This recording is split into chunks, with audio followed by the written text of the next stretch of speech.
Hello there, and welcome to lesson one.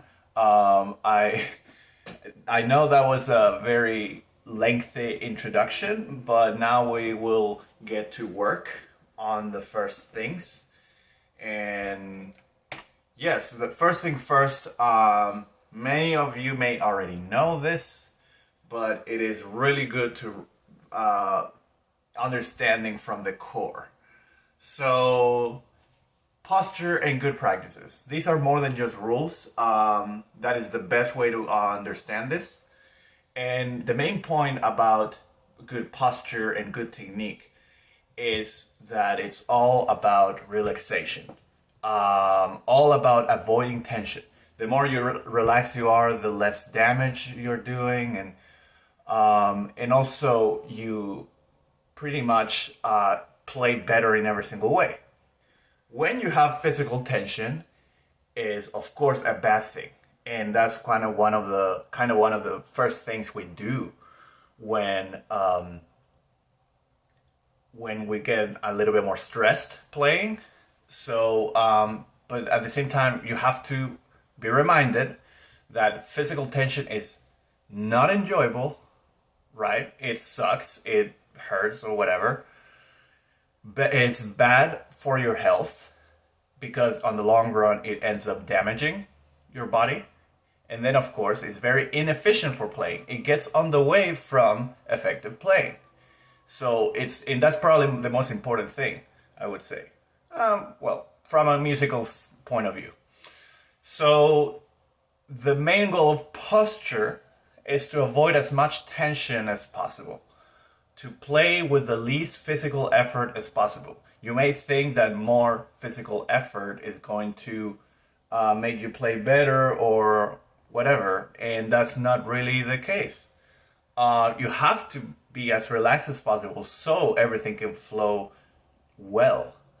So, posture is not only about the fingers or hands, by the way, it also really involves the whole body because we're talking about force and we're talking about muscles, and everything's interconnected, as you will see in the next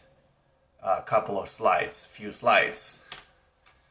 So this is a whole body discipline, and fingers are directly involved with the hands, the wrists, the forearms, the entire arms, your torso, and your whole spine.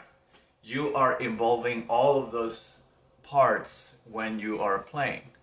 So let's break it down on how are we supposed to play here. First of all, here I am in a not very ideal scenario where I am in an office chair. I have this keyboard at this sort of height going on. And as I say here, it says sit at a rather high than low height from the keyboard. That means if you're like this, or if the table is too tall or something, that is worse than if the keyboard was a little bit too low. Of course, the spine must be naturally straight. I'm pretty sure you've been told about posture when walking and standing, and it's a very similar concept. You just have to, be mindful of having a correct, straight spine posture. Of course, relax your shoulders. That's like the very first tendency. We start just, and yes, relax your shoulders as much as possible. Be always looking at your shoulder if it's too tense or not, or have other people tell you. And of course, avoid sticking your arms to your torso. Some people start being in this sort of position instead of just be natural and flow into the piano. Do not, letter B. Do not play on the very edge of the wide keys. People have the tendency to play on this area right here, the area that is only wide keys. And truth is that nobody says that that's the way to play. Probably the way to play would be go more inwards, so we can play both black and white keys more, I guess, efficiently. So do not go, do not be afraid to go inwards towards, I don't know, 2/3, 3/5, about the half of the key, even though there is, how's it called, less torque. Even though there's less torque towards here, it's not that much less. Like, no, like we're being over dramatic if you think it's like because of the torque of the key, right? So just be inwards. As you can see, even my farthest fingers are still around this area and not right over here. So do not play like this, play inwards. So what is the actual part that plays the keys, presses the keys? It's what I call a small part of the fingertips. Yes, it is the fingertips, but it's neither like this or like, this too much. Just think about a small part of the fingertips where like the force is centered in, in one point instead of several points of your fingers. Now, this is where it gets real. Letter D. Fingers must naturally curve inwards, but not too much or else it creates tension. Like I would say a curved pillar of a bridge. That means that, yes, you have to have a little bit of a space on your palm like this, so the fingers are curving naturally. That said, we cannot just be like this, like little spiders, because if it's overdone, it creates tension. I can feel the tension around here, even around my tendons, if you're just playing like this. Besides, piano is not about this, it's also about this, opening up. So you have to just simply, naturally curve them, naturally curve them inwards. Of course, you're not going to be playing with either the fingertip, but you're not going to be playing flat. That's very important because you want a small part of the fingertip. So it's going to be... Right now, this is a very close thing that I'm playing here. And that's why it looks kind of like this. But if I open up 4 octaves, see how they're still curved inwards, even though, yeah, it's this kind of thing, just this kind of thing. Like it's barely a lot of movement. I'm just using my fingers and they're curved naturally. It has to be natural. That's a very important thing about relaxation. Your wrist has to be at the same angle that you would have it when standing up with your arms down. Yes, some people have the tendency to play like this, other people have the tendency to play like this, and neither of those are good. This is not good, this is not good. It has to be just, I guess, at a neutral angle. For example, if you were to stand up, then this is a neutral angle. This is a resting angle, right? This angle pretty much creates a line that goes, right here, right? And again, don't force it. It has to, if you're at the right height and you have the right positionings of the fingers, that should already do the job. Here, this is a little bit low, so my wrists are facing a little bit downwards, but it is still a resting position. Like, I don't know if you can see my wrist.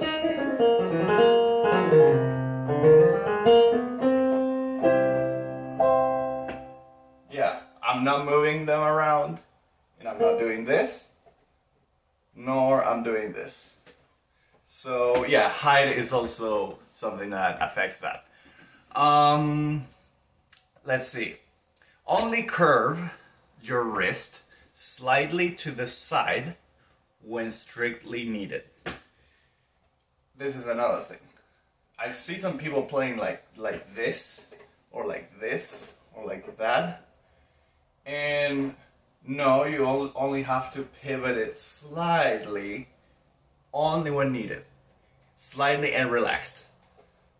For example, if we're just doing...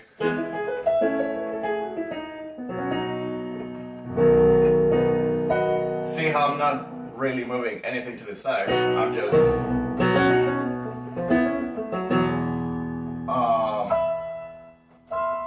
yeah, I'm just have it all very just relaxed, very easy, not over moving anything. It's just relax here and there. So, forearm and arm. So pretty much all of this. Forearm should be as relaxed as possible, right? Not this, not this, not whatever. Just as relaxed as possible. And arm should not stick to the torso.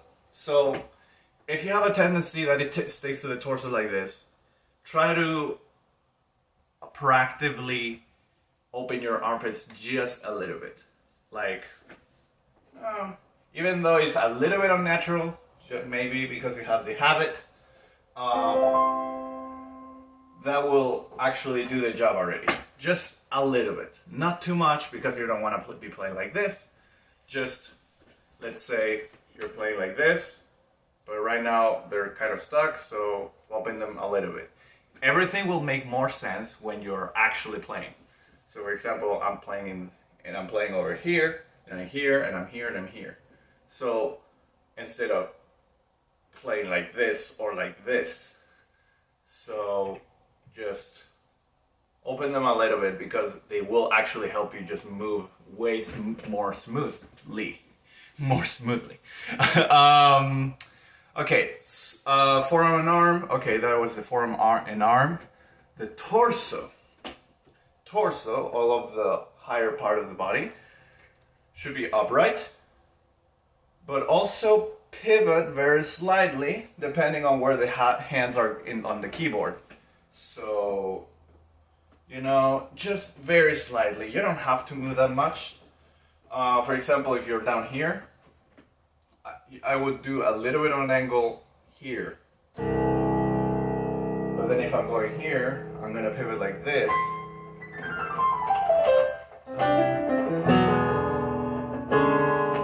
So I'm just pivoting it a little bit, but do not think about pivoting. It has to be just natural, a little leaning. Again, natural and relaxed. As little movement as possible, but as relaxed and natural as possible. That was pretty much everything that has to do with technique.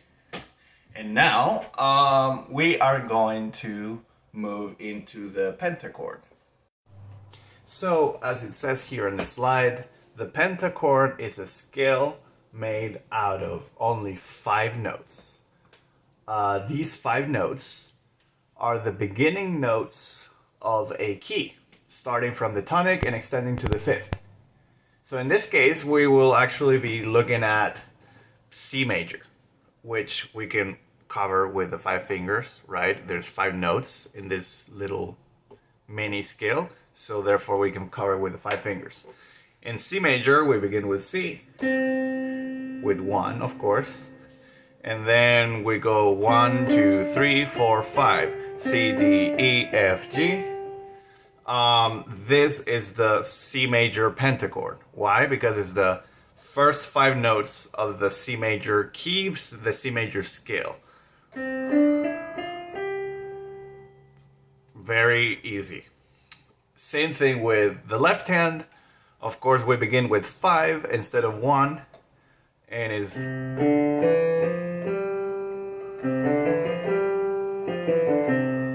this is the pentachord. It's very simple. The key of C major is the key of only white keys, only natural notes, and therefore we only use white keys for this one. So what I want you to start doing is to play with a metronome, like this guy right here. So or the app, and play either one note for every click, 2 notes for every click, or even 4 notes in every click. Let me set it at, I don't know, let's just say 72. Let's see how 72 goes. Maybe let's do 90. Oh, I don't have 90, I have 92 here. So 1, 2, 3, 4, 1. Well, I don't have to count to 4, but you know what I mean. So, and let's see here. You can either do it with one hand, but I would recommend start already with 2 hands. So,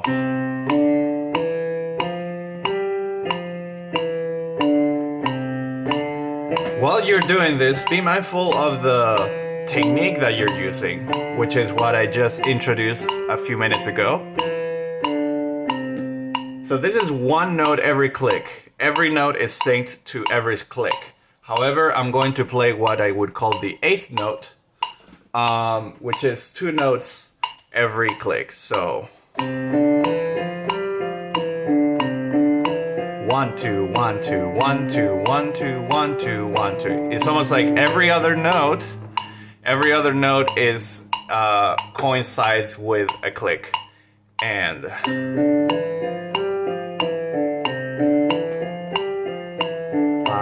make sure that the volumes of every note is even. This might be a little too fast for trying 16th notes. Let's go to maybe 69 or 70. But so 1 note per click here would be, and then 2 notes per click, like 8th note would be like this.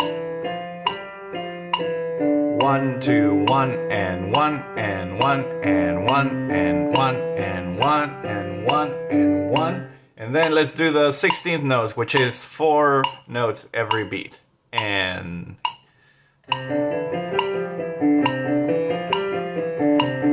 1, 2, 3, 4, 1, 2, 3, 4, 1. 1 E and 1 E and 1 E and yes. Here it says watch the video, so I show you how to apply the physical playing techniques while playing this pentachord. While you're focusing on making this fluent, be mindful of your overall back posture, of your arms. I know it's a very limited exercise, but start being mindful at all times. Now, let's try a few other things. With the metronome, let's play the C major pentachord in the following ways. Only the right hand. So, or let's do the 8th note, I don't know. I think you may have already done that. And now let's do the same for the left hand, just so we know how the technique is just natural and relaxed. Do not be tense on your hand. Right now you can see how relaxed I am. And now both hands together on those octaves. So right hand on C4 and left hand on C3. That is literally what I just did. And point number D is the same as the previous, but on both an octave higher. Oh, both on an octave higher. So instead of C3 and C4, we're going to do C4 and C5. Instead of 3 and 4, C3 and C4, C4 and C5. Yes.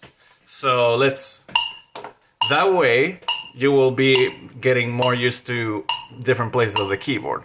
So instead of here, we're gonna go here and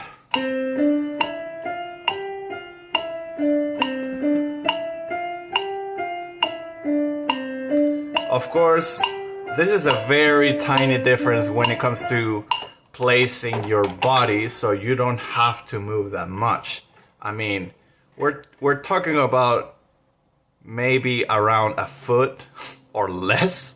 It's nothing. I mean, it's really nothing that you're moving at this point. Then point number D, right? No, we just did D. Point number E, letter number E, is both hands together with the right hand on C3. Yes, C4 is here and C3 is here. Right hand on C3 and left hand on C2. So it's the same as this, but on the opposite direction.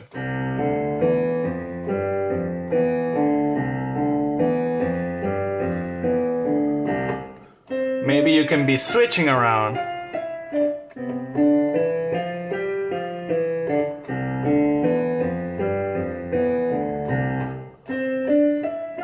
Yeah, that would be nice also to do. And then both hands together with the right hand on the highest C possible. Wow. C7. Yes, C7. In my case, it's C7. I don't know if you can see, but C7 is all the way there. And then the left hand on the lowest C as possible for a pentachord. So, I don't know if you will be able to see this, but it will sound like this.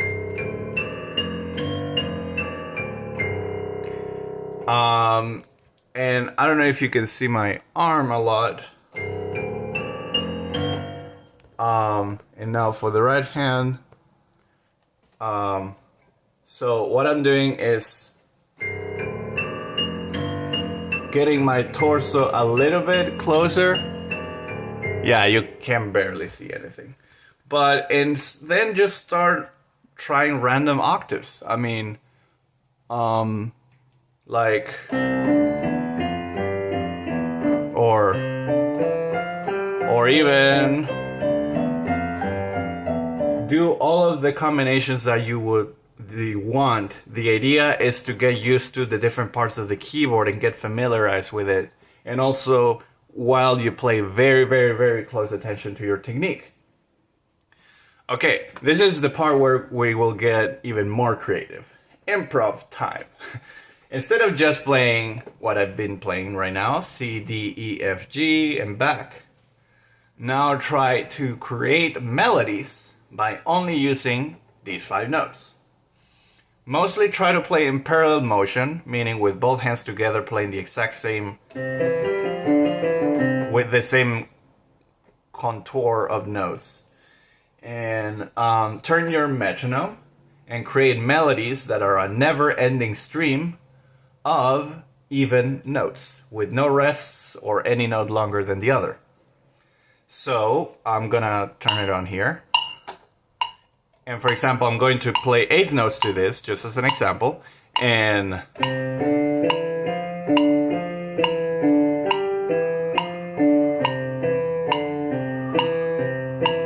I'm literally just making stuff up as I go.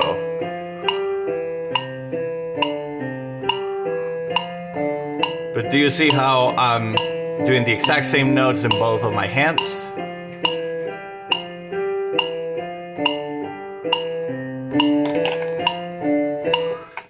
Maybe I can do just, let's see, maybe 8th quarter notes.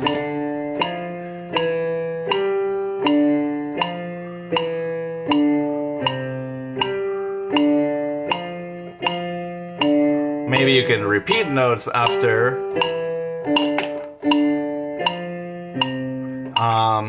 Maybe I can do 8th notes again.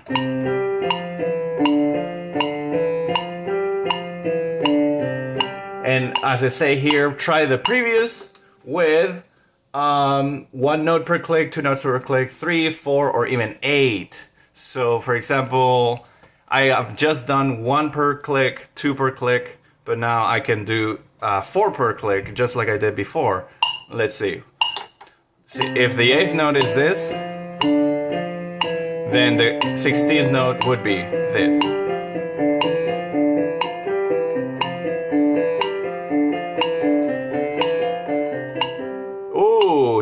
I got a mistake. See, it's not that easy. I was doing 4 notes every click. You can even try 3 notes every click, which would feel a little bit like triplets, or it would feel a little bit like compound time. So,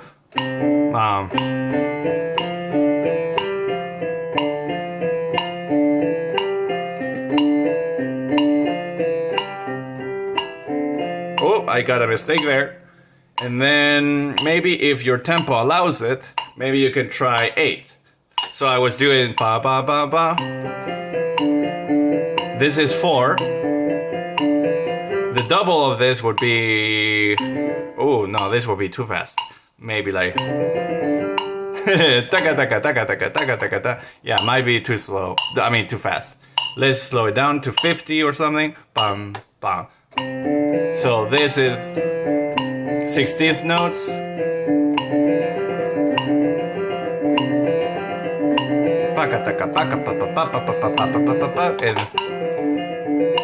And yeah, I'm not even I am that good at 8 at the 30-second notes. So props to you if...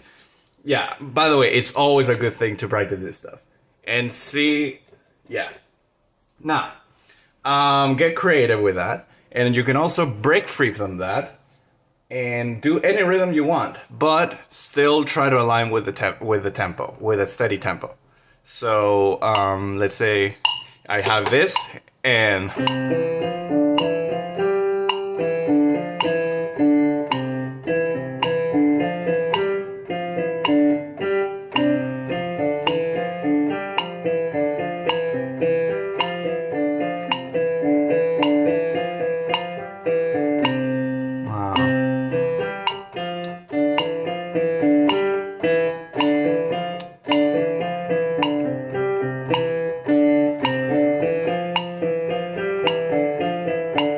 I'm even making syncopations, but I was still thinking on pa pa pa pa pa pa pa pa. Yes. Also modify the range.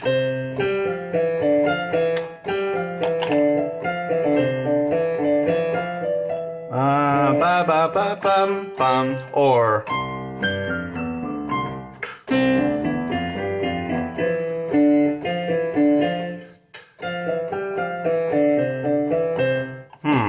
I did a bad thing. I did not play with the metronome. But you know what I mean. Cool. Now, let us go to the same pentachord in other major keys. So we have, and we're going to do it in every single every single key that begins on a white key. So we have C major, as we have done all this time. But we also have D major. D major has F sharp, and the rest is natural. So, and then we have E major, which has F sharp and G sharp.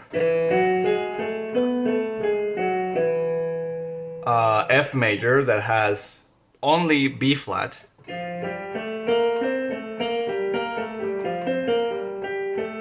Oh, I put a wrong fingering there. And then G major is all white keys. And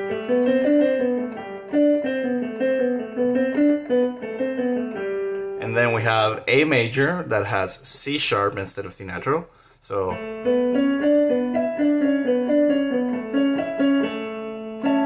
and then we have B major. This is not nice. B major, let me try and see if I can do B major with this fingering. I think B major should be an exception for you to try other fingerings.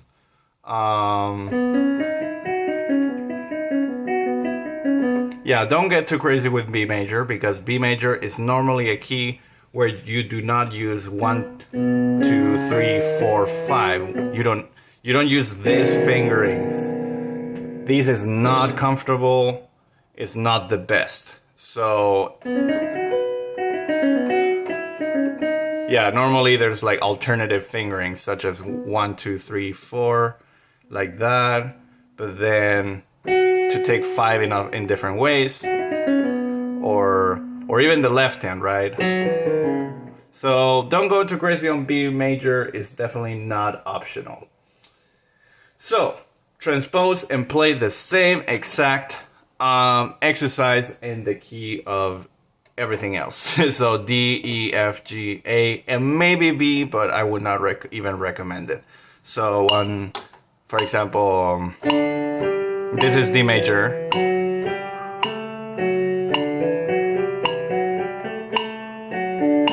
And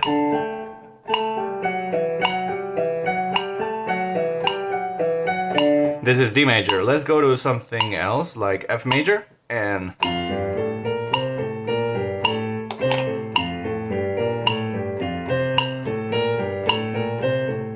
or A major.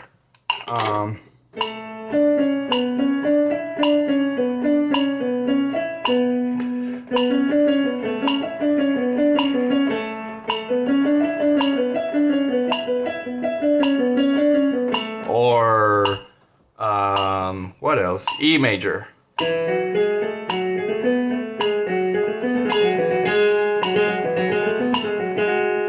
Yeah, I got a mistake there. So I think you get it.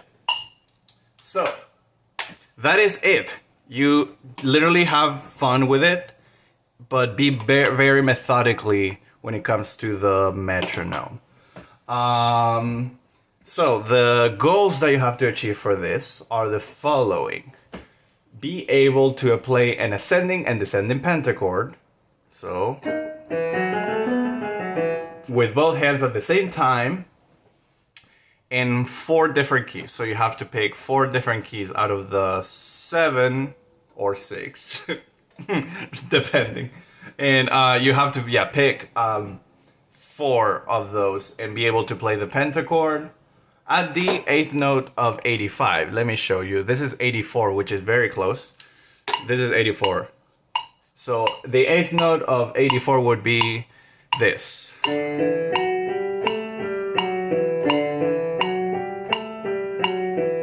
Yeah, in 3 different octave positions. So, or this. Yes, that is the first assignment, and then the second, being able to play a melodic improvisation of a pentachord that has at least 3 leaps. So you can't just do like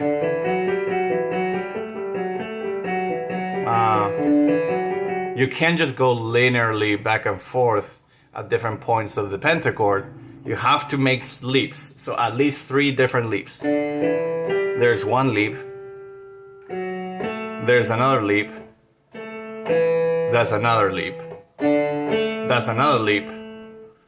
So you get it, right?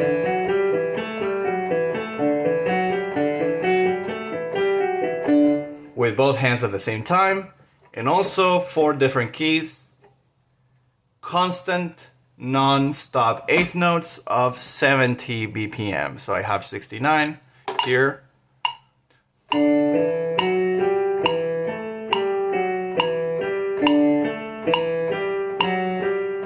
And same in 3 other keys. Whoop.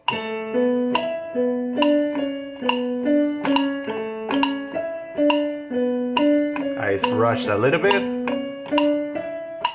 Yes. So that is the minimum, and the recommended is the same stuff, but in a little bit more keys in faster tempos. But please do not settle with the minimum. The recommended is actually recommended.